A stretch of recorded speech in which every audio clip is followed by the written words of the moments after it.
paano enable or disable ang developer option sa ating Samsung na mobile phone. So okay guys, dito sa ating Samsung mobile phone, punta lang kayo sa inyong settings. At dito sa settings, scroll down nyo sa baba, hanapin nyo dyan yung about phone. Yan, tap nyo lang yung about phone.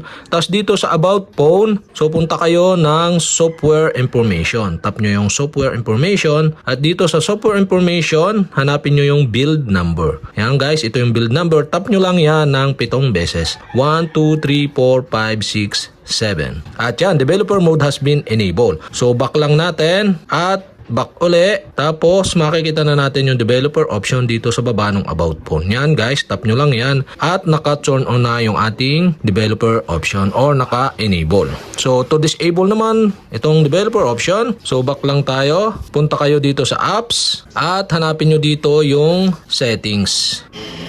Yan, scroll down nyo lang hanggang makita nyo yung settings. Yan, ito siya. Tap nyo yung settings. So, dito sa settings, tap nyo yung storage. Tapos, clear data nyo. Yan. Tapos, tap nyo yung okay dun sa pop-up para ma-clear yung data or ma-disable yung developer option. Yan, punta kayo uli ng settings. Tingnan natin kung naka-disable na ba. At yan, tap na natin. Tapos, turn off natin to. Developer option. At mawawala na yung developer option. Yung clear data sa settings ay para ma-clear yung information ng developer option. So, ganun lang kadali enable or disable ang developer option sa ating Samsung na mobile phone.